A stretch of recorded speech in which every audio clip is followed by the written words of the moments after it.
just this amazing person and amazing player who I think is one of the most underrated players, full stop. She does, I think her style of korfball, her brand of korfball is very different to, I think, a lot of other girls. I think it's a korfball highlight of my career, to be honest. I'd say, getting interviewed and scoring the 10 goals, it's very much that way round. Definitely me.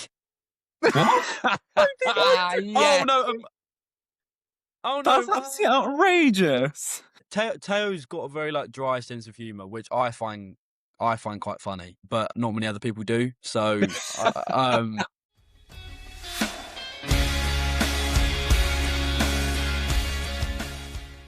Hello, everybody, and welcome back to episode number 24 of the For Korf's Sake podcast. I am one of your hosts, James Sawyer, and you will see that sadly, folks, today I am alone for this episode in terms of hosting. The iconic Sea Frizzle, Caitlin the Reaper, mayor of Stepback City, is unfortunately snowed under with work. And folks, when you play korfball and commute from Brighton to London like Caitlin does, has to do that once a week, has to have a very extremely busy job, and then also play korfball at the weekend. Something at some point has to unfortunately give, and it is the podcast which is the one, and that rightfully so. She will be back, folks. Not sure when, but yes, for today we will be assisted very beautifully by two of our guests who I will bring on a little bit later. But with that being said, let me kick straight in to the first thing I want to talk about, which is the Kim Oakhill leaderboard. So that's 150 goals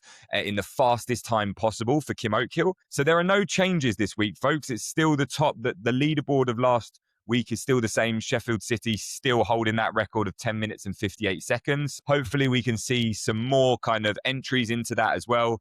And like Caitlin said, can anybody break 10 minutes? We will find out, I'm sure.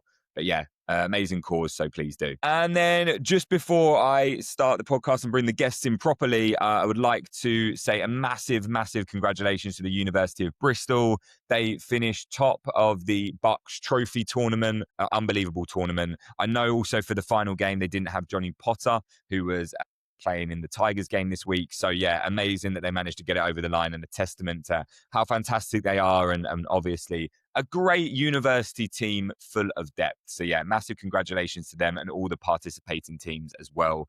Quick shout out to University of Manchester. I think their two's got a bronze medal as well, which is really impressive, meaning that they are the best second team in the country and the best first team in the country as well. So yeah, impressive shout out to them as well.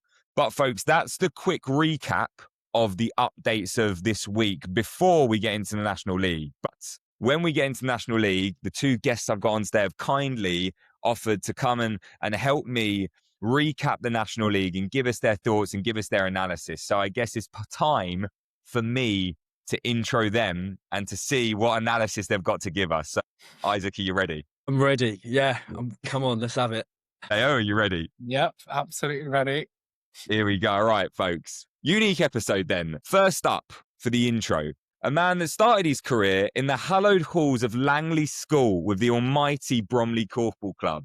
He then clearly just couldn't turn down the allure of the Bucklands and that Tornadoes squad, and so decided to commute to Kent every single week to play his korfball. So shout out Isaac's parents, who I'm assuming drove him to and from every week. Incredible. But of course, he's now at university in Cambridge and is playing for Cambridge Tigers. He is a mainstay in the current youth setup within England and is destined for a very successful senior career. He has amassed an impressive 32 goals in the National League this year. And if his korf skills weren't enough, folks, as I mentioned earlier, he also goes to Cambridge University. So he is a brain box as well. However, Cambridge University, the mighty heights of Tornadoes Korfball Club, the incredible coaching of Bromley Youth Setup will never, unfortunately, undo the great work of the Nomad Summer Tournament 2022, when I unfortunately sunk his team and we beat them in the grand final. Yeah, it's still bitter. I'm not going to lie. Still bitter. Yeah, it's all right.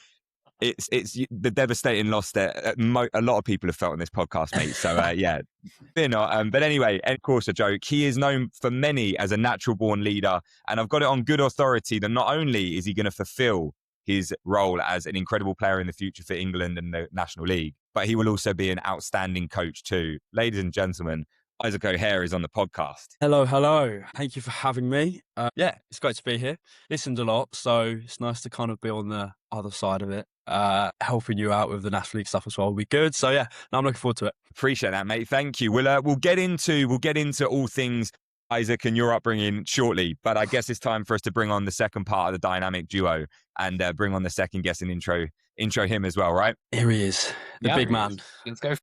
Right, let's get started. So also currently attending Cambridge University and playing for Cambridge Tigers in the National League and just tearing up every single person that's in front of him. He currently sits 7th in the National League top goal scorer list and has already bagged a whopping 62 goals this season. So an absolutely dominant threat in attack for sure. Part of the England youth setup up until 2024 when he moved over to Poland and started playing for their international team, and has since then attended European Championship tournaments with them and will continue to be part of their senior setup. Most recently, folks, he was crowned the Bucks top goal scorer at the Bucks Champs tournament in Newcastle, and of course received the coveted mini egg Easter egg for being the Mao MVP from For Korf's Sake. So yeah, again, that probably the highest accolade he's ever received in his career. And listen, whilst I would love to humble this man with the many wins that I have at summer tournaments, similar to you, Isaac, and my propaganda, I must come clean and say I am almost certain I have never won a game of Korfball against this person, and I think I've played 6 or 7 games against him. Teo, you have lived in my nightmares before the iconic Bet2 Trojans 2 fixtures.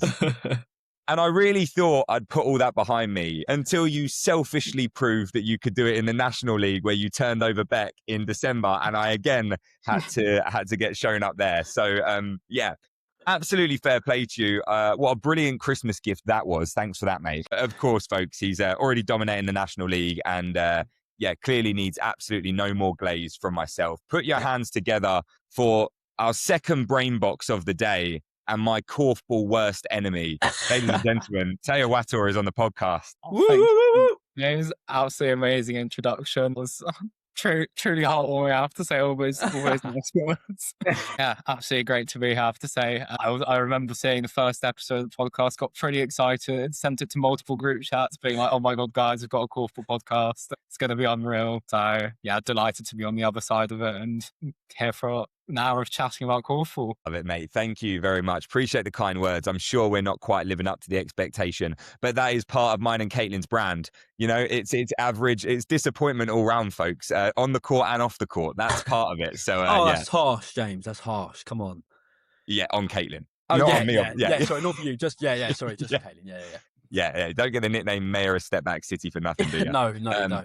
But listen, lads, thank you so much for coming on. Before, as I mentioned, we get into all things your guys' Korfball careers, it'd be great to go through a little National League update. You're both obviously staples in the National League at the moment and have been for the last couple of years. So yeah, if it's all right with you, I'd love to break down some games with you and get some real quick analysis with each of you. Is that all good? Yeah, perfect. Absolutely. Right. Let's dive right into it. Diving straight in. So first up, we'll go Bromley versus Nomads. Definitely an important fixture, this one. Interesting to see how this would play out. A lot of experience, well, I guess more experience in that Nomad squad than the Bromley squad. And it finished 2017 to Bromley. So, yeah, very, very good result for Bromley. They'll be really pleased with that. And, yeah, just, I guess, an interesting result in the National League in general. I'll go to Isaac. Isaac, I don't know if you've been able to watch that game or any thoughts on that game. Yeah, I mean, I've heard from a couple of people it was quite a feisty game. As actually, a lot of Bromley games this year have been quite, just fight. I know certainly one of our games this year was very feisty with them. So I think.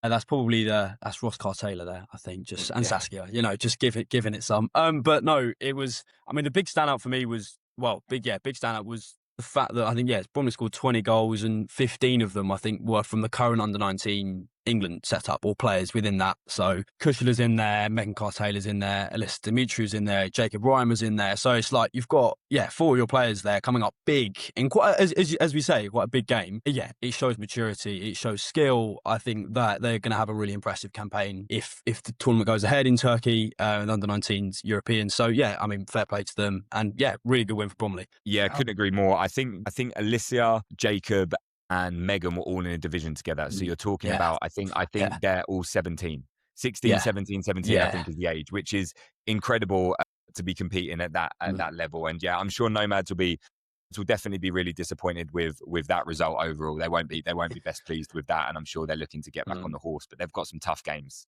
They've got some really tough games. Yeah, I mean, yeah. Well, everyone's got two more to play.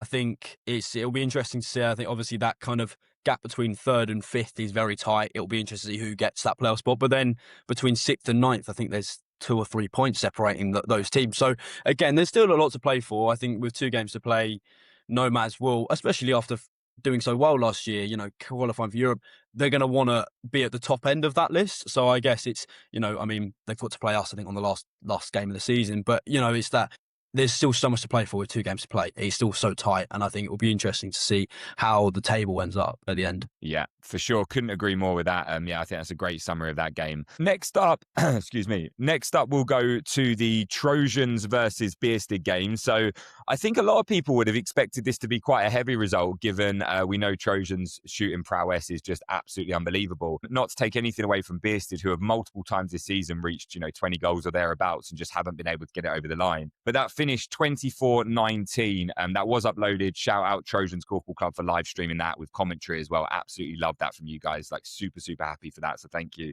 I'll go to former Trojans player Teo. I guess what were your thoughts on that performance? Yeah, so I think it was so I watched part of that game. I was really quite impressed, I think, with Bested, especially. I had a few players who I don't think are regulars in the first team, some younger players coming up into that team. And they definitely held their own against some of those really experienced Trojans players. And it was good seeing them kind of stick with that experienced Trojans team for the entire game. Trojans as well, I think we had our typical highlight, really good performances from your Sam Brookses. I think he scored 5 goals in that game. Neve scoring 4. She's been banging in the goals for basically all season. You can really see that Neela Brennan shot developing in her, I think. Yeah. But as well, I saw Amy Turner started the game, which was definitely quite interesting because I know that she hasn't been around for this season. So I wonder what that means for the last few games and also for the upcoming playoffs. Are we seeing you return from Amy Turner? Yeah, I love that. I love that shout out. That was on my to-do list of things to call out. Yeah, obviously, for most of the listeners will know that Amy Turner is one of the kind of most prominent England players of the last sort of, I guess it's almost like 14 years now, whenever she went to her first tournament. She's an incredible player. And yeah, she started and we thought she was kind of done for the season. Do have to say, I won't say it's a Trojans thing because I'm seeing it happen with multiple clubs now, Beck included in that. So it'd be quite, it would be a bit wrong of me to say that, but it is a bit of a Trojans trope, if you will, to bring back a returning player who has done great things Trojans. So yeah, I wouldn't have said surprised to see her in there because I think I've been hearing rumors all year, but then I was, it's she's an unbelievable player, and I think lots of teams will be looking at that thinking, okay, that could be problematic for the playoffs because she is very elite. So yeah, good call out there. Yeah, I mean, absolutely. When she gets her shot, and I remember playing with her. Once they start dropping for her, she's getting 8-9 goals in the game, and they, your goals from 7-8 meters, so you can try and stop. They're going to go in anyways. Yeah. She gets her right, and that's quite the threat for the players, I think. Watch out for that final regular season game. Yeah, it's going to be. She's definitely, if she's going to be there, she's absolutely got something to give, and very good defender, folks. Very good defender. So as much as she's got a fantastic shot, she's also an exceptional defender. So yeah, great to see that. And then we'll go on to the next game here. We will look at the Tornadoes versus Norwich Knights game. So that finished 24-20 to Tornadoes. Yeah, definitely. I wouldn't have said like a surprise result. A few yellow cards in there, by the way. Yeah. Sophie Parker from Tornadoes and Luke Coit-McKenzie. Hotheads, honestly. Getting yellow carded, which was a bit of a surprise. But yeah, Isaac, former Tornadoes player, what are your thoughts on that match? Yeah, I mean, I think, again, another good scoring game. I mean, Tornadoes, both teams, to be fair, will probably be happy with, 20 plus goals. Tornadoes, they've got sights on top 4. That's all, I think. And also, they've got put in the work this year, and that's all. I think they're only going to settle the top 4. They don't want 5th. That's as great as a real good advance on last season, but I know the players, I know the coaches, top 4 is all they want. And you can see that. I think this is a really good performance from them. I mean, yeah, big shout out to both Parker sisters, Eleanor Parker and Sophie Parker. It's 11 goals between them. So really good showing from them. Coming up big when they need to. That's the big thing. I mean, Eleanor Parker's been doing it for years, but it's great to see that Sophie's really clearly, come into her own in this game and made the difference. I think, the Bucklands, Benelux Bucklands have just had a great season. Ben's been banging goals in left, right, and centre. And I think, when you have those games where, if you're being marked out of a game, if you've got potentially Luke Hoyt McKenzie was in there, if he's marking up against you, you're going to have a tough game. You need your other players to step up. And clearly, Eleanor and Sophie, taking it upon themselves there to go, no, we're not going to let that slide and get the win. So, fair play to them. Yeah, absolutely. They've been a great team to watch this year, Tornadoes. It's just been obviously being young as well and that youthful team. It's always great seeing them drive their way forward. And I think, dependent on what happens at the end of the season, no matter who gets into that top 4 picture, they're all immensely talented teams. And I think it's more of a danger for the future. If Tornadoes get in there, you're looking at that for the future and you're sort of thinking, okay, they've got a chance to kick on. From the Knights side, I'm looking at it here, good performance from Heather Stokes, dropping in sort of 5 goals, and then a real kind of split across the board. I think Knights' season has been so difficult to kind of summarize, up and down, and at times I truly believe play, for me, it's all personal opinion, isn't it? But for me, they play some of my favourite Korfball. When they're playing well, I think they're probably one of my, if not my favourite team to watch in the entire National League. The way they move the ball, the way they shoot, the way they dynamically rebound, and I really enjoy watching them play Korfball, but it's just, it doesn't always seem to click, or it doesn't always seem to drop. So I definitely think that was noticeable. And I think looking here at the lineups as well, I don't think there was any Claire Deek. I believe it might have been a birthday weekend. So no Claire Deek, which obviously is always going to hinder their shooting. She is an incredible attacker. So and defender, but just amazing, potent attacker. So I'm sure they'll be looking to get back on the horse. Yeah, definitely. Again, 2 games to play. So there's lots, I think there's still a lot to happen. I think, as I said, that 6th to 9th spot, I think there could be multiple shifts up and down in that. So, and Knights are firm, they're at the top of that at the moment. I think they're 6th. So they'll be looking to hold on to that 6th spot. They won't really want to drop anything lower than that. So but again, all to play for. Yeah, couldn't agree more there. Right, and then, okay, let's quickly, we got the Tigers game and the Thunder game. Okay, you're both here. I actually went and watched that Tigers Thunder game. A really interesting game. I'm going to hand over to Teo, who played that game. I don't know if you've watched that back. It's a bit of an interesting game. How did it feel in there? It finished 16-12 to Thunder, so very low scoring comparative to the Bristol Thunder we're traditionally used to seeing. How was the game, Teo?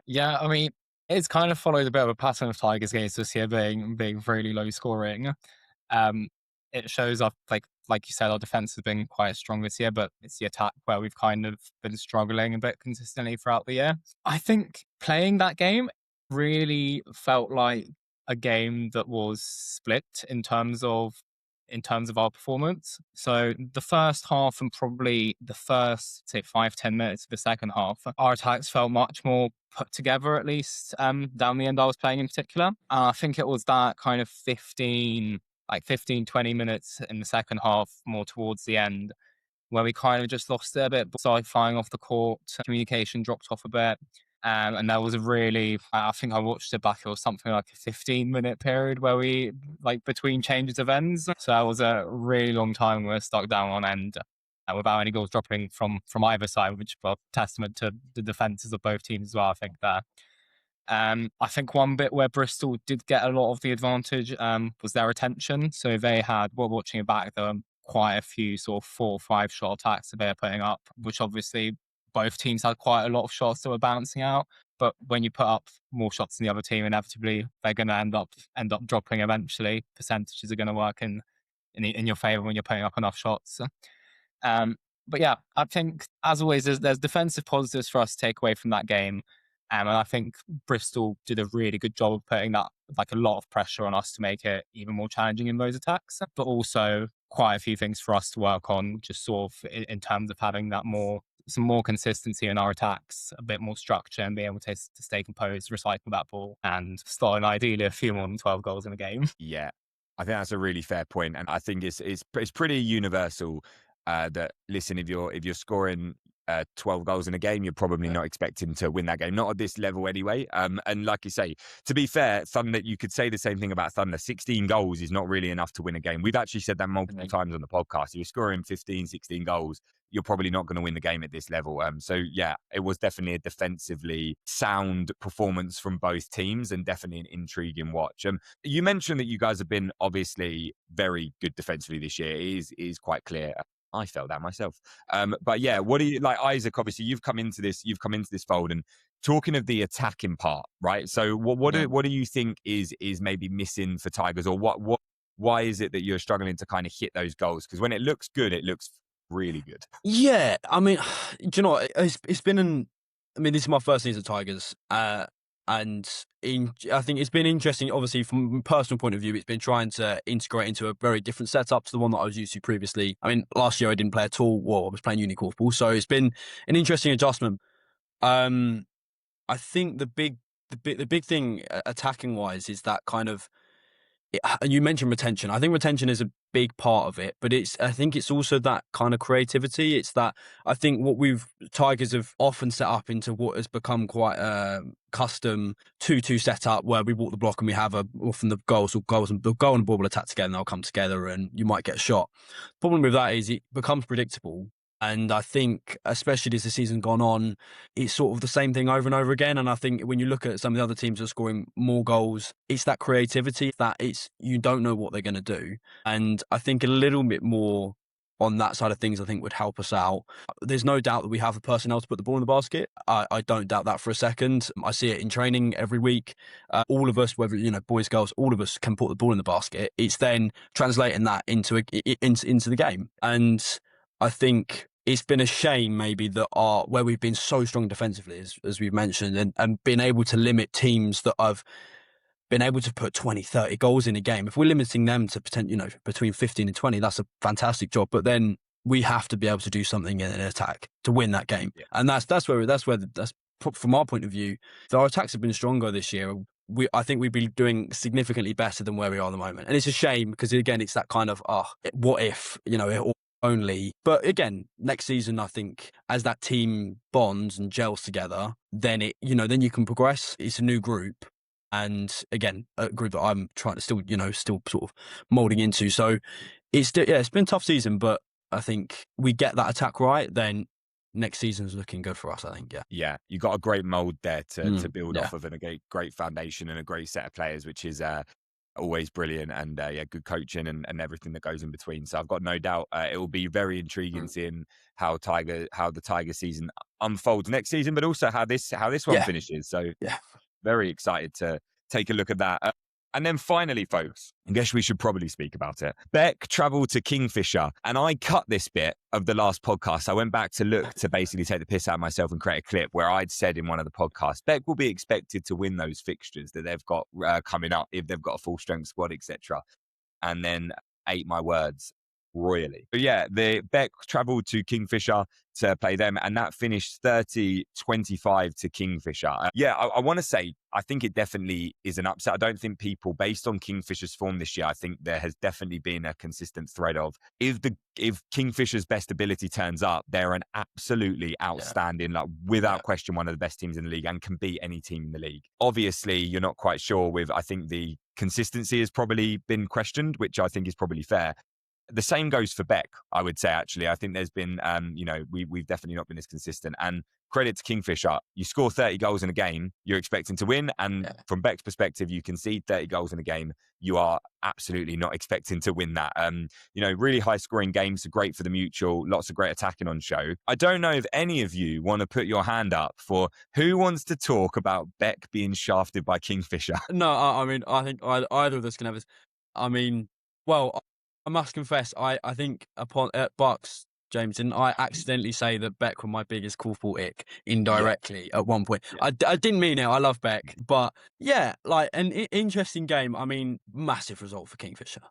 That's a big statement going into the playoffs. You need, I think maybe that's the statement win that they needed. If they needed any confidence going into these last two games, that was it. If that's giving they've got to play Tornadoes, I think, on the last game of the season, which is going to be a big game. So I think fair play to Kingfisher. Yeah, Liam and Owen both picking up 6 goals. Owen Bailey and Liam Geddes both picking up 6 goals. Yeah, having played with Owen, I can't speak highly enough of him. He's a phenomenal player. When he's on, there's no stopping him. it doesn't really matter who's marking up against him. I firmly believe that once he gets going, you're going to struggle to stop him. And Beth as well, I think with 5 goals that game as well. They're getting, again, we spoke about it earlier. When you need goals, those big players that come up big, you're going to beat. At least you're giving yourself a chance to beat a team like Beck, and they did. So, and fair play to them. Yeah, couldn't agree more. Anything to add on that, Teo, or as Isaac summarised it well? No, I mean, I definitely agree. Seeing like a really strong performance across the board from Kingfisher, doesn't seem like there was any kind of reliance on a particular player in that game to pull up and kind of get those 30 goals. It really seems like it was definitely coming from across the whole team. I saw they had Tiggy Warner back playing for them, who I know has made a few appearances, especially at the start of the season, but otherwise I believe she's at university in Leeds now, and don't think she's been playing loads of Korfball while she's been there. But regardless, she's been a fantastic player for years now. I remember playing with her back in under 19s when she was 2-3 years younger than me, I think, and she was still slotting into that team of players who've had a couple more years experience playing at a high level than her. So she's always an absolute threat coming into a National League game. I remember our first game against Kingfisher when she turned up, it was kind of like, wow. It was. It's it's the same with like when those Trojan goals, we mentioned it earlier, when some of those Trojan goals kind of rock up and you're like, no, God, they're here, really? We've got a player. I mean, I when like Amy Turner or Neela Brennan come up, you're like, oh God. So I think Tiggy causes similar kind of reaction from the opposition bench, probably. Yeah, for sure. And we were shouting her out on the podcast, I think maybe even last week, being like, we do a thing where we try and bring someone back. And I was like, why is Tiggy not playing? Which is really quite funny. I don't know if they already knew she was, but we've sort of stitched ourselves up there. But listen, if it wasn't Tiggy, there was no Aisha Chowdhury, so do have to call that out as well. Listen, she is absolutely one of the best girls in the UK, and she wasn't there, which is a credit to Kingfisher and a proof of how strong all of their girls are and how well they performed across the board. You are all absolutely correct. They 100% deserved to win that game. I would say if anybody watches it back, it's a cracker to watch, but at the end, it's just clear Beck kind of teeter off a little bit, and they just continue shooting at that percentage. They continue to take their opportunities. Really impressive from them, and great momentum for them leading into this next couple of fixtures. I think, that summarizes the weekly recap, boys. As we look to the table, you're right. 2 games left, all to play for. Everything going on. 6 through 9 is going to be fascinating, and then 5 through 2 is also very, very fascinating. So lots to play for, folks. Thanks for the recap, lads. Appreciate the analysis. Our pleasure. Yeah, no, that was not as scary as I think maybe me or Teo thought it was going to be. Yeah, all good.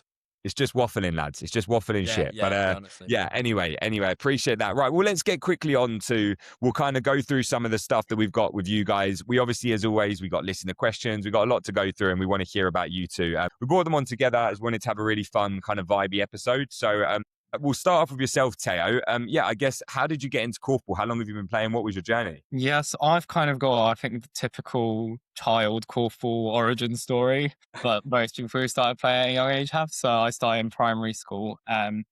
Johan Oosterling, he actually used to do the PE lessons for my primary school at that time. And he convinced the school, I think, to allow him to do a bit of Korfball during those. From that, got into doing I think it was an after-school club that he ran. Very briefly was at Trojans afterwards, because I think at that time he was part of Trojans. From there, obviously Trojans don't have the sort of the biggest junior setup, so quite quickly from that went over to Bromley from, I think it was under 11s, and kept going there until just before COVID, playing the Kent Leagues and sort of those London mini games that they used to do a couple of times a year. Doing lots of that, and then moved over to Trojans, which was going to be before COVID, but then it was kind of in the middle of that period when the season got cut short. I was going to move over at the end of that one, so everything got knocked off track for, what was it, year and a half, 2 years. Then made the move over to Trojans, which I think there it was. I really felt a big step up there, even though I wasn't getting to play in matches with the first team, being able to train with those players was a really fantastic opportunity. Like for the first year or so, I was busy getting absolutely destroyed every training session by Sam Brooks, Dave Brooks, Tony Woodvine still. I was pretty happy if I managed to get a few shots up that went in the vague area of the basket. But it was definitely like really, really useful to be able to train with them. And obviously then playing in the regional league, teams like Beck 2, those are always really fantastic, fun matches. They're fun matches for you. Yeah. Not for me. Yeah, and then kind of kept going with Trojans, building that experience, getting bits of National League games here and there, 5-10 minutes of home games. So I think in that aspect, quite lucky to be a team that was winning a lot of games quite confidently like Trojans. It's a lot easier to kind of get those bits in the end of matches in order to build up that experience. And then uni happened. Korfball might have had a slight influence as to which universities I chose to apply to. Luckily, it worked out. Ends up in Cambridge, and so we're having a great time at Tigers for third year now. Basically, Nice. yeah. Yeah, I like it. Academy of Johan, we'll call that. But of course, another Bromley icon, another youth development from Bromley. They are just absolutely, literally just carving them out, left, right, and centre, aren't they? It's like an industrial machine. Yeah. Creating incredible korfball players. Long live Bromley's youth setup, and is it Natalie Moore? Is that her name? Yeah. Long live, as Kushula mentioned on the last podcast. Long live her. Yeah. And I think that probably feeds really nicely. We'll get a little bit more into the Trojan stuff, Teo, and maybe some influences after this. But I think, Bromley setup feeds quite nicely into yourself, right, Isaac? Like, sort of where does your it does begin? I'm a fellow Bromley Korfball junior alumni, I guess we could call it. Yeah, I started playing at primary school in year 6. I was about 11 years old, and did taste sessions, and then I got asked to go and play for Friday night training at Bromley, and then it kind of just went from there. Like I started playing for club, and then London stuff came along. But yeah, I mean, we've mentioned her name there. Natalie Moore was, I can't speak highly enough of her. What she did for me as a youngster, the faith she put in me as a youngster as well. I remember over lockdown, we'd sit and she'd actually Zoom call the members of the Bromley youngsters. We would have been like 13, 14, 15, and she'd sit and do shooting sessions and drills with us over a Zoom call in our gardens. She's I can't speak highly enough. She's a phenomenal person. Korfball is a undeniably better place because of her and her work.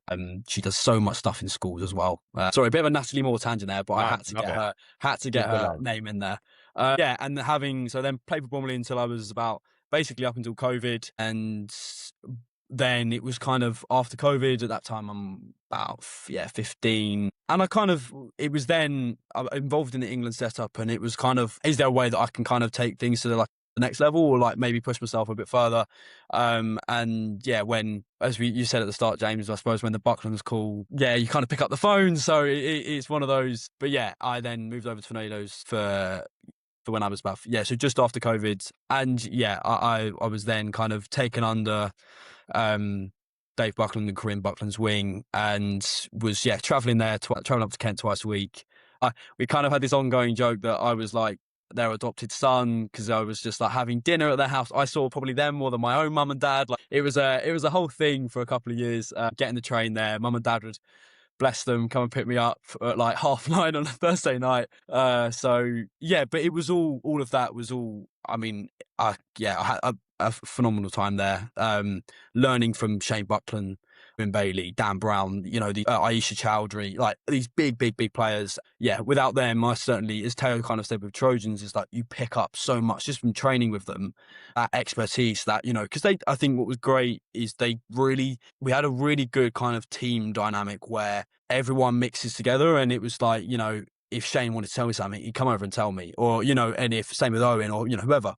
And there was that really good for a youngster who's 15, 16, 17. It's perfect, because you need that having that input is invaluable. It's incredible. Fantastic time at Tornadoes, and my first year at National League with them as well, which was a tough year, but that was about survival. It was me, Ben Buckland, Luke Buckland, who else was in that team? Owen Mansfield. So it was a whole load of youngsters chucked in, here you go, playing National League for the first time ever. And but again, it was I think that's all part of developing your player profile, and you have to learn on your feet very quickly. And then I then went to university at Cambridge. Last season kind of just played Unicorp, was like, I've had enough. No, I'm joking.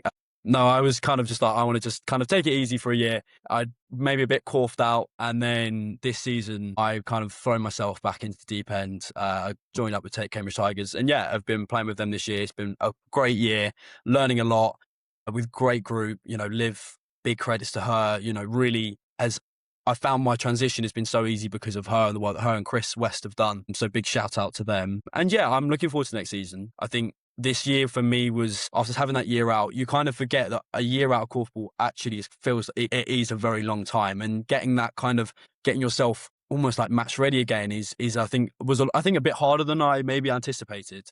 But having this season under my belt, I'm like excited to kick on, over the summer and then into next season as well. So yeah, that's my my Korfball journey. Yeah, no, I think it's obviously amazing to hear, and there's a lot of similarities within the two of you. So, firstly, just quickly, you both at Bromley together? So you both kind of like rose through the ranks together, and then sort of, I guess, reconnected at university, and then reconnected into the Tiger Sound now, which is wicked. One thing I wanted to touch on is that both of you have had extensive experience with people, as you'd already mentioned, influences that are older than you that are now absolutely icons within the league, right?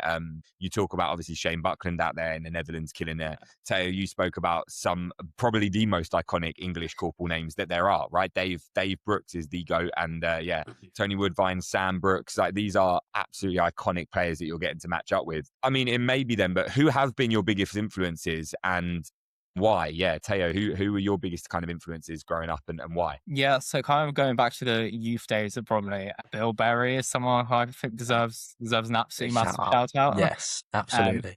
I think I was just older than sort of the Natalie Moore group. I was still in kind of the Bill Berry group, being brought up through the age groups with him.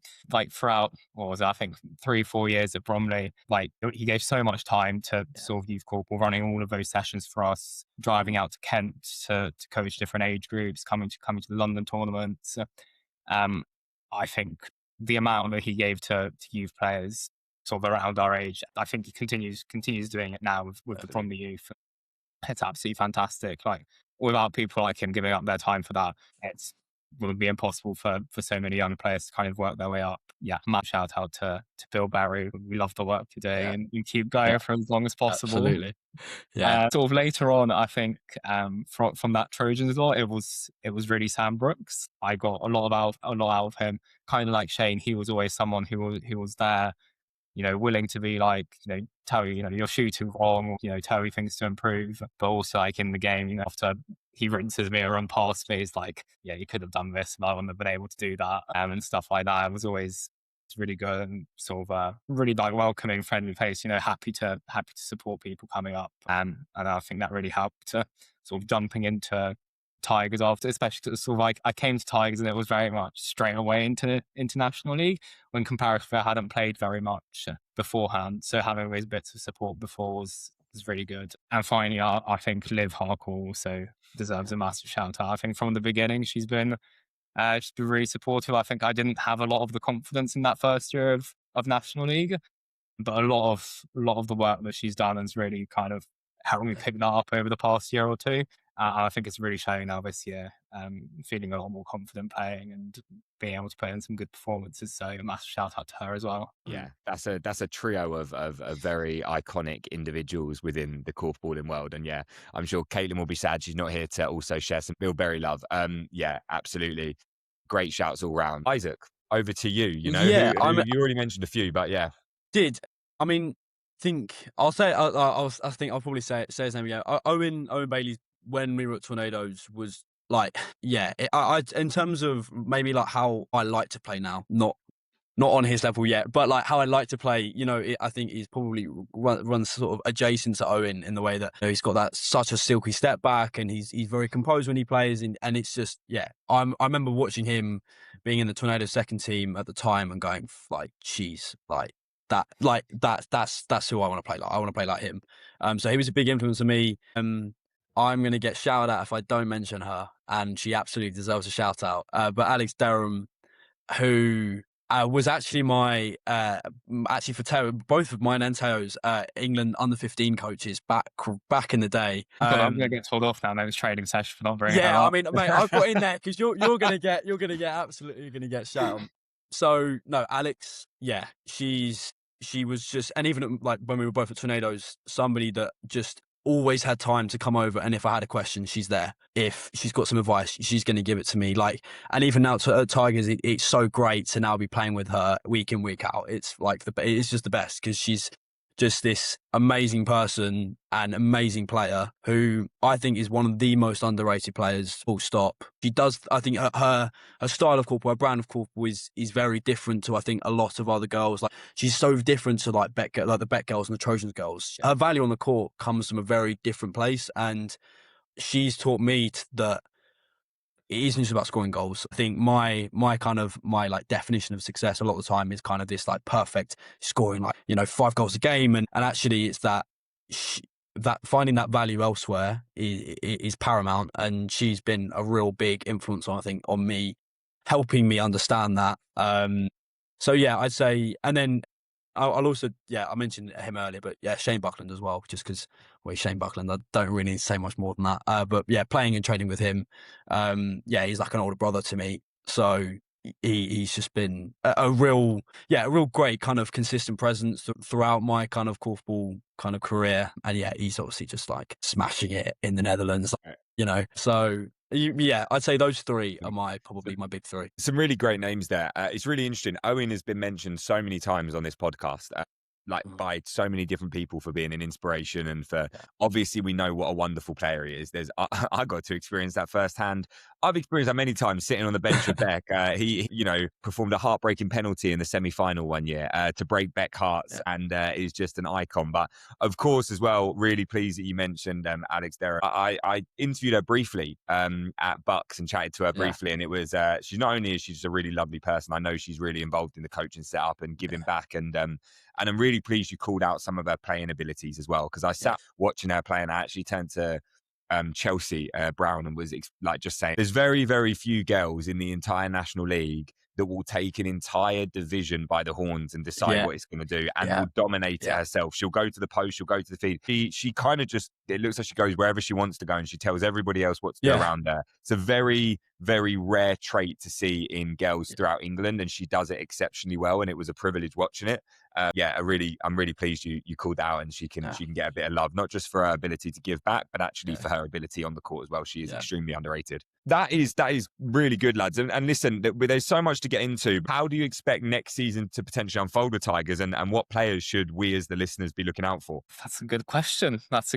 James. I think next year, so obviously still early days, but assuming we're able to keep the same squad as we have this year, there's definitely a lot of really good potential in that team. I think in terms of how we're playing, even though the results haven't all necessarily gone our way this year, the performances we've been putting in this year, being able to train properly unlike last season, I think it's really shown in terms of the quality of the games that we're putting up. But there aren't really games where we're showing up, getting entirely outclassed by the other team, which is really good. It feels like a lot of the time we are putting in those competitive performances, and we have had a lot of those close games. So a lot of potential, I think, for next year if we're able to, especially on that attacking side, kind of iron out those things, start scoring 20 plus goals a game. There's definitely potential for some really, really good results and being competitive, hopefully slightly higher up the table next year. In terms of players, I think I've got to come back to what Isaac was saying and throw Alex's name in there again. Absolutely love playing with her this year. It's been really, really great having that kind of very confident person leading the division. And I feel like I obviously, I've played, this is my 3rd proper season nationally, played in the youth international stuff as well. But having someone with Alex's level of experience, really, she seems like she always knows what to do and is very happy to tell you what to do. And I'm very happy a lot of the time to be told what to do and then to go and do it.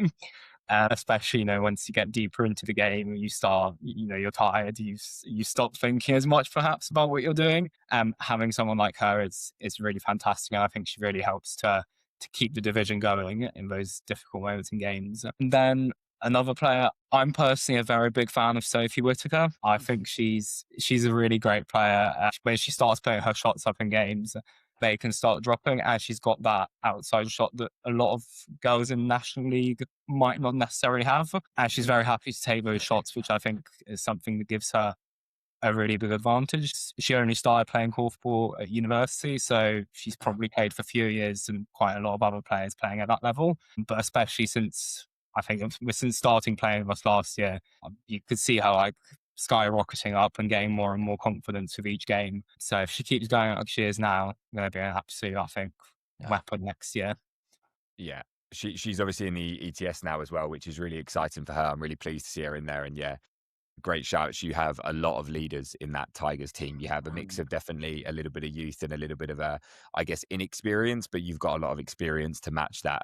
Has you missed anyone, Isaac? Is there anyone you want to take a moment to shout out? I definitely will, and I might get the surname wrong, so bear with me. But I think it's it's Emma. I think it's Kerrigan. Yeah. I think. Please, I hope that's right, Emma. Sorry. But no, Emma is, I think, a fiercely good player. Like playing with, so I think the second half of the season, I have been playing in a section with her, and she is like, there's like speed, and then there's like Emma's speed, which is just, I think, on another level. She's so fast, and in attack, like I mean, I don't think there's been few players this year that have been able to like man mark her and stop her from running in and taking those runners. She flies past people, and I think again another unique author who's not been playing for very long, and to see her get to the level that she has with it's similar to Sophie in such a small space of time, I think is wildly impressive. Another person that I think with that coaching in that direction will just take off. Like, and I think that's why at Cambridge Tigers have a lot to be excited about next season. We've got, including myself and Teo and Sophie and Emma, we've got a very young team here. And actually that mixed with the kind of the experience of Alex Derham and maybe Andy Hall if he's still around, and Chelsea Brown, and Sam Galvin, like, these are all established players mixed with, as you said, James, a bit of youth. It's a really good mix there. And I think just that if we can take kind of momentum from this season and hopefully we finish this season well into next season, I think we've got a really, really good shot at pushing further, even further up the table. So yeah, but Emma, yeah, big shout out to her. Often goes under the radar, but yeah, big shout out to her. Also to jump in really quickly, not to make him blush, but watching Isaac play from the other side of the court, watching him running around, it is quite a pleasure to watch, I have to say. Also, I feel like watching, like, you bring a lot of calm to a division. I just got a bit of a staple move with some calming yeah, hands. I do. Yeah, Out. The double hand. It encompasses very well sort of it does. the relaxing element he brings to the team. But it's really good, I think, in times. It's easy, like, especially, balls fly off, you make a few errors, having that moment to calm down, obviously. Yeah. Lots of skill and ability, and it's, I think, sticking around for another year. Hope maybe don't even go back to London afterwards. Stick around. Yeah, that's it. I'm gonna move to Cambridge, and that'll be it. Yeah, sorry, Tay. Given that you've just glazed me, I can't now not glaze you back. I mean, if the numbers didn't obviously speak for themselves, it's also like Teo this year has kind of just gone from strength to strength. We started the season playing the same division, and they realised that was just far too good, so they actually had to separate us, annoyingly. But yeah, but even looking at even obviously this second part of the season, looking at him play, I mean, again, I think there are very few players that have been able to comprehensively say that they've shut him down like completely, because again, 62 goals, like. Yeah, well, clearly there hasn't been many that have been able to shut him down. So, but yeah, I think Teo's 21, I'm 20.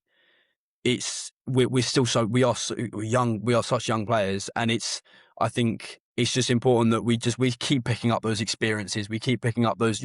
Every National League appearance is a chance to learn. It's a chance to develop and get better. And I think given that this is my first full sort of second season in National League, Teo, this is your third, I think. Yeah, third. So we're still, in comparison to those other players, we're still very early on in our careers. So it's just about, taking those experiences and then just pushing on.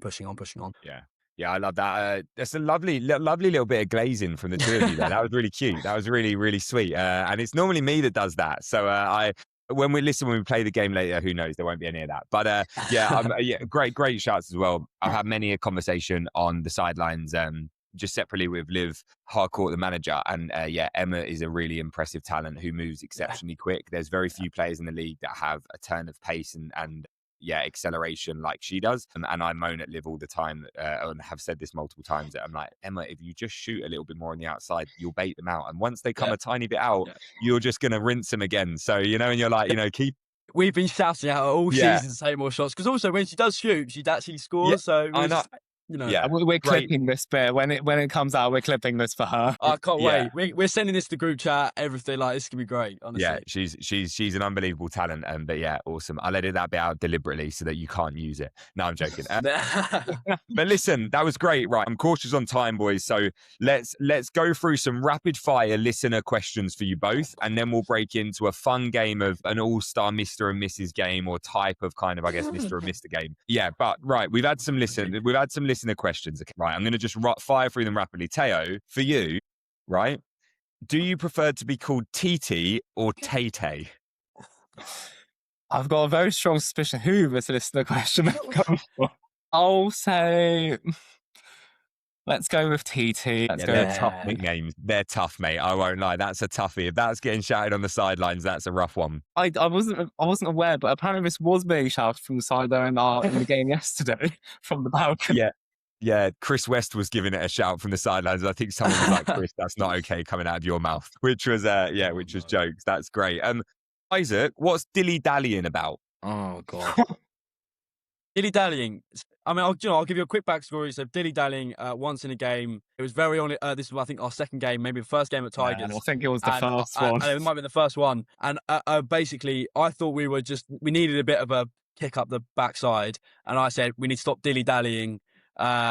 Taking a corner phrase from my nan there. But yeah, and now I just get rinsed for a Tigers. That's what that is.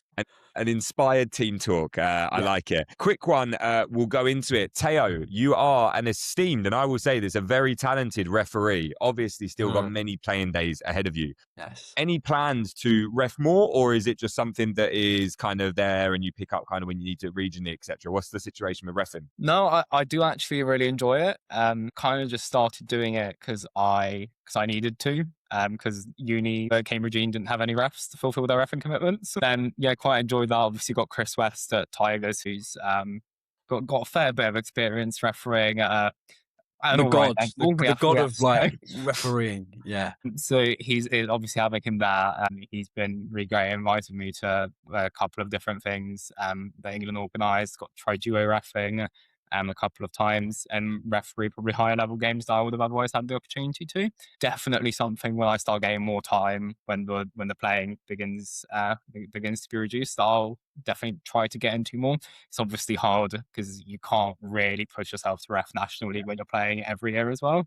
Every weekend as well. But I've had an opportunity. I think I refed one promo match this year, which is cool. Generally do really enjoy it. Love getting mocked for wearing my long socks because that does arise quite often.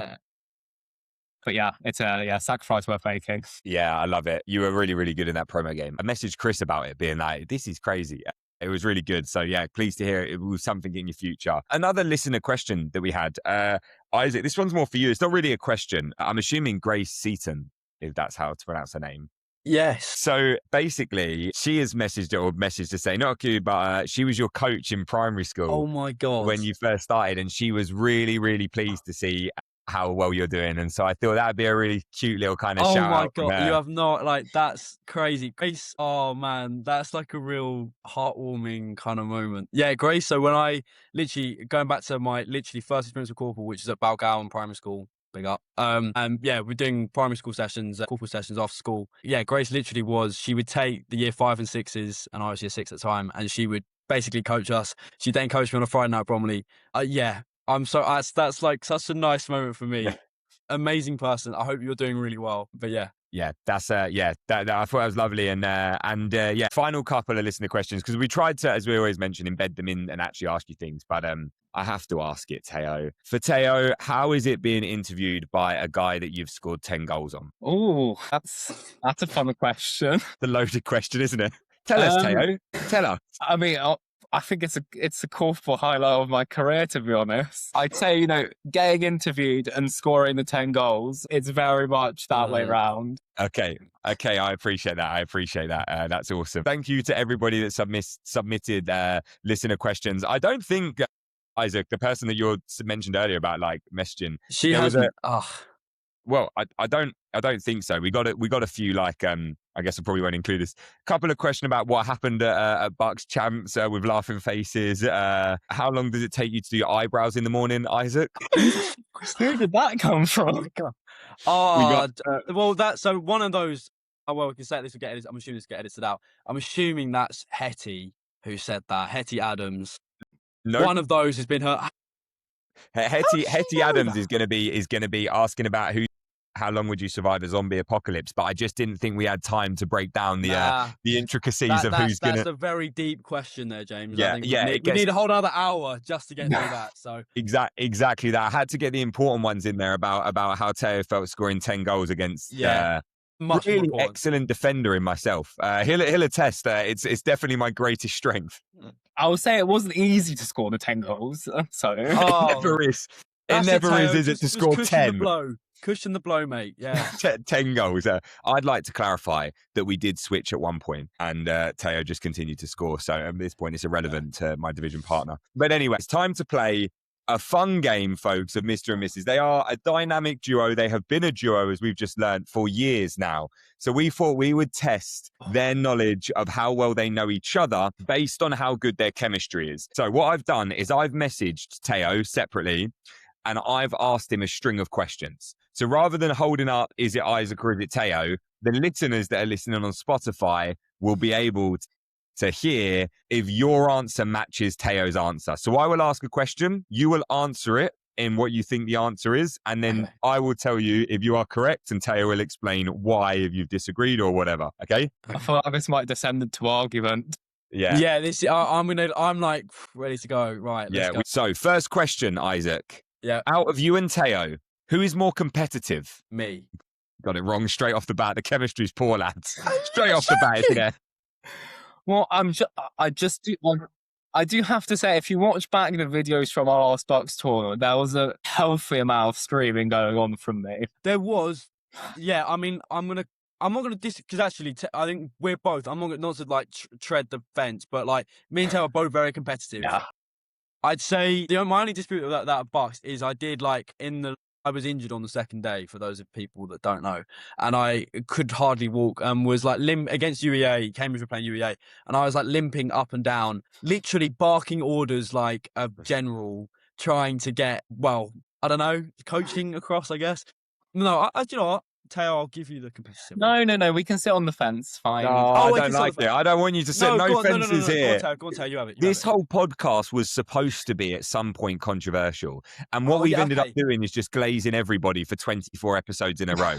So maybe... all right, let's get mean and ugly. Yeah, all right, I like this. I like it. Okay. So number 2, who scores their runners more? Teo. Yeah, that is dead easy, isn't it? I'm sorry. That it's a ridiculous percentage, Teo, those runners. That's very easy. Yeah. Thanks, guys. Appreciate it.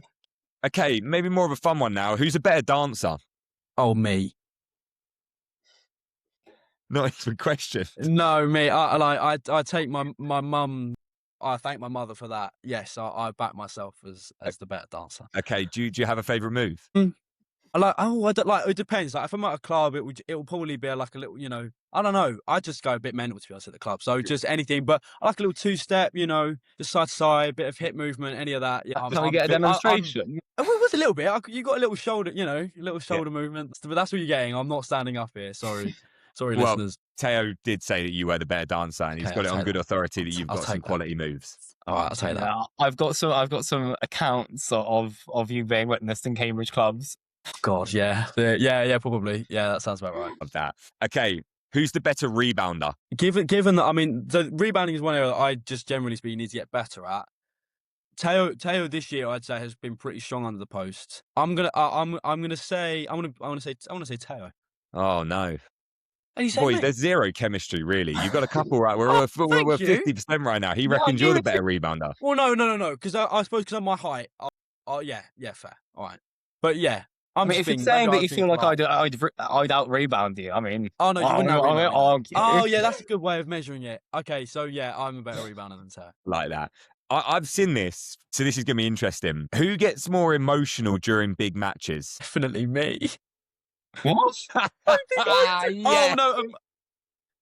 Oh no. That's absolutely outrageous.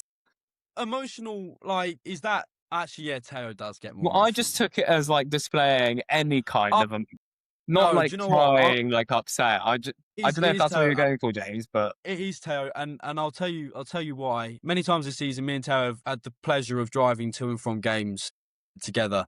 On the way there, it's lots of optimism. We're gonna have a great game. da da da da da. On the way back, we generally speaking, unless we've won, just basically complain for about an hour. And Teo does that. I'm driving, and Teo's passenger princess next to me, and he does a lot of the whinging. Actually, yeah, go on, we'll give you more emotional, Teo. yeah, I've got the freedom of not having to hold the steering wheel, control the gas pedal, so I can wave my arms around, kick the floor of the car, all that fun stuff. All that. That's class. Yeah. Both of you, I'll give you both credit watching your Bucks. Both of you were generals, but I think you're right on this one. I think Teo definitely seemed more erratically emotional, whereas I'd say Isaac, you seemed quite controlled with what you were. I can. Yeah. Definitely emotional. Definitely more emotional than most of the people at Bucks. Comes out in a different way. The two of you comes out in a different way. Yeah. Yeah, the two of you were probably two of the most emotional people I saw on the court, but just maybe in slightly different ways. It's a good answer. Okay, maybe this is probably harsh because I know the answer to this, and I knew we were setting you up for failure here. Who's most likely to miss a penalty? Me. That's so obvious. Not like me, and I don't really need to go into it in more detail than that. Other than, despite the God knows how many penalties I've taken since I was 11 years old, I still, in big moments, just doesn't. There's something about it. Just doesn't work for me. Like, yeah. So me, definitely me.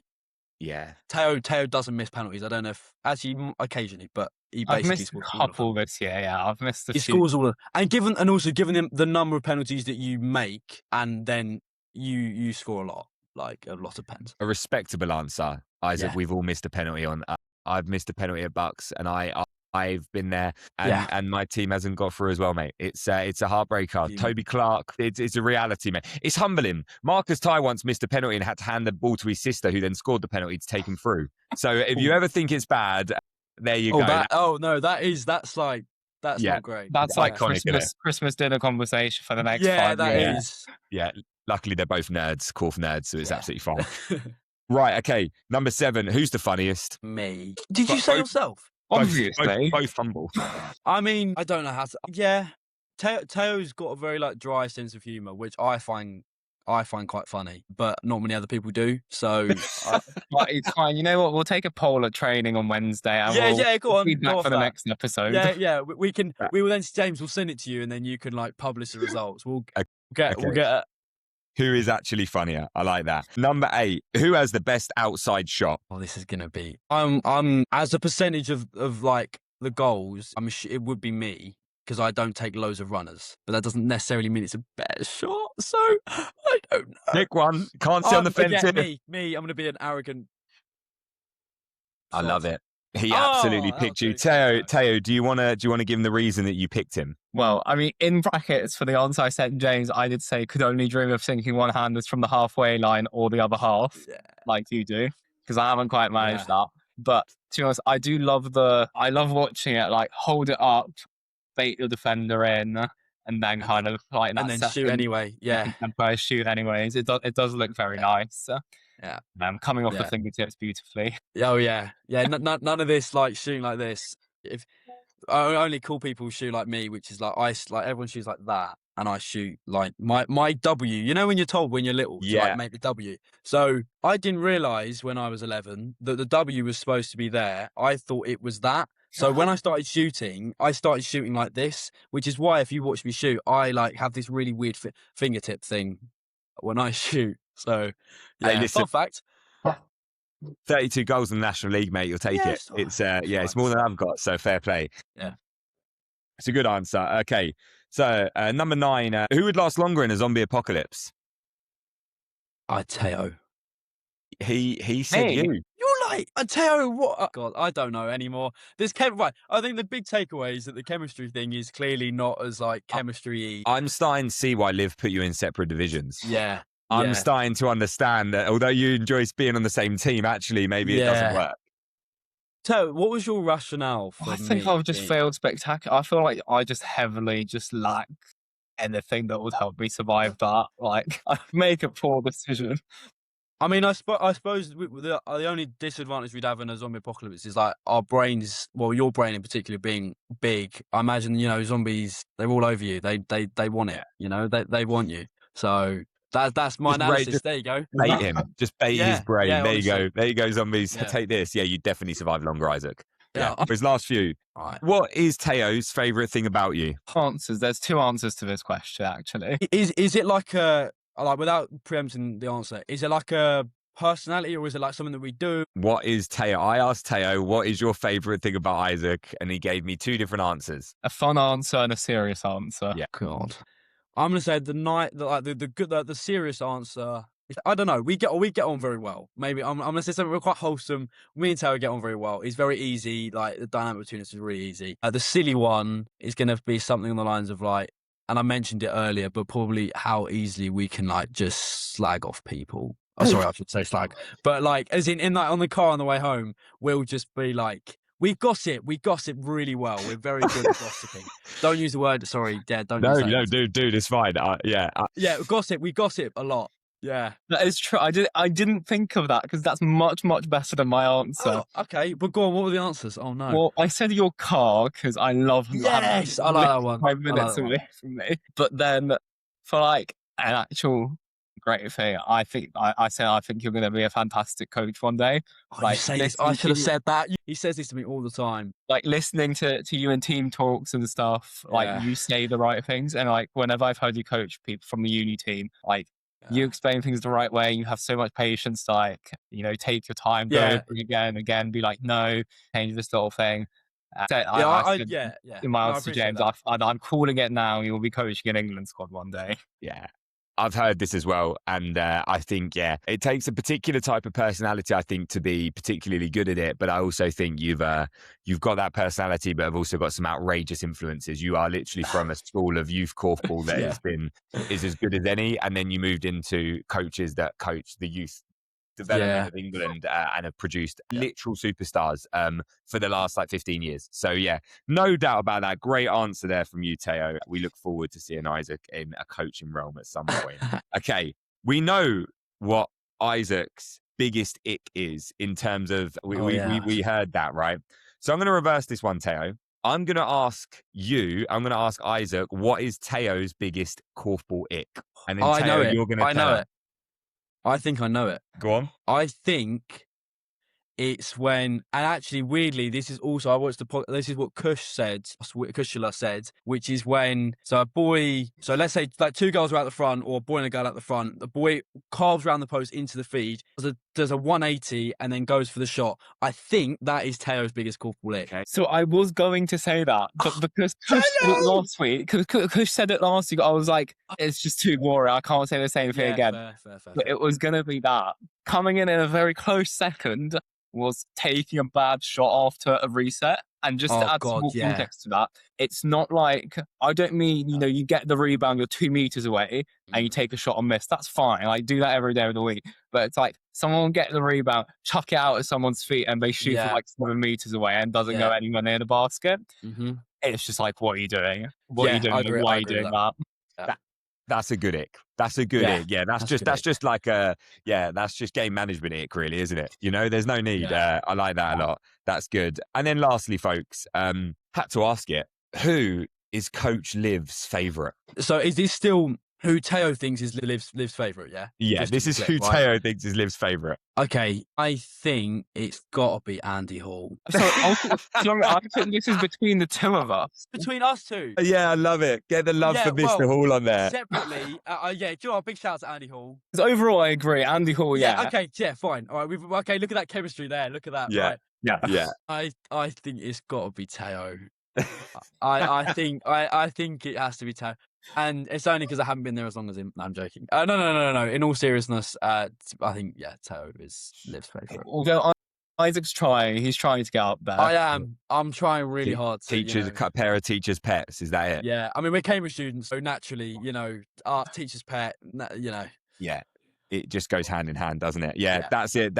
You got that one right, boys. But I would say the chemistry, the chemistry test, is it there? Well, it's there on the court to some extent, isn't it? So it doesn't really matter if it's there outside the court. But I think you guys did a pretty good job overall. That was good. That was like really good fun. Nice. Yeah, I'm sure Liv will never tell us who her favourite is because Liv's a good coach. Yes, it's true. Coach will never reveal her favourites until you've all retired and she can say she hated when you did this, etc. But that's just the life. Or maybe she's slagging you off in the car with Chris when you boys are in the other car. 100%. I have no doubt. 100%. No, do you know what? I'd feel better if she was. I think we'd all. Yeah, I hope she is.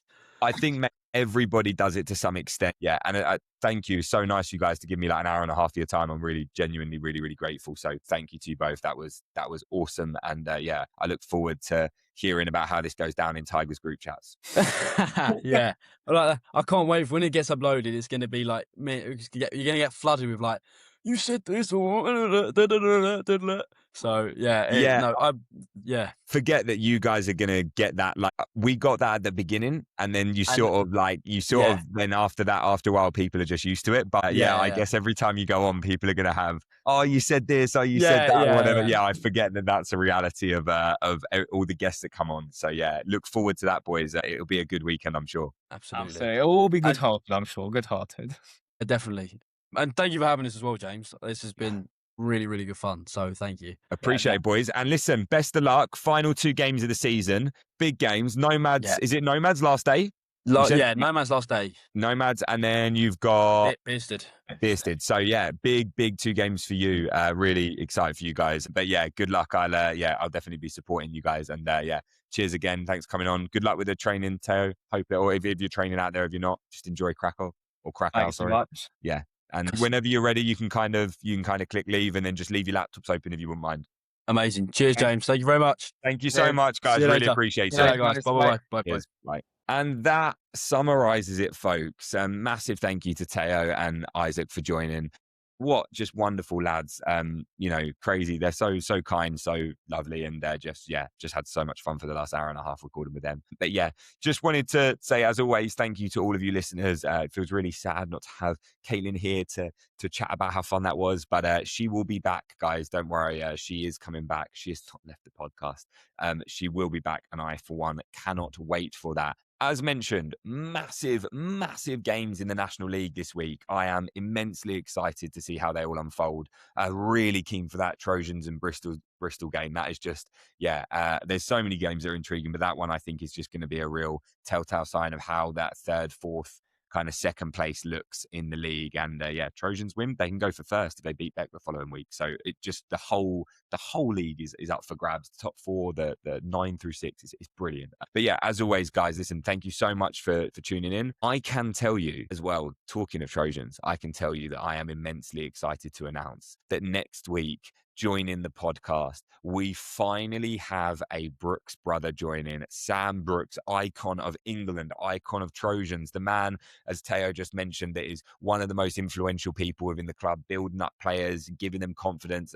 Just an all-round legend. So many people's favourite person in Korfball. He is going to come on the podcast and talk all things Korfball with us, and we are absolutely buzzing. So make sure you send us your questions for Sam Brooks. I'm sure there's going to be hundreds. We'll try and get him in where we can. But again, guys, as always, thank you so much for listening.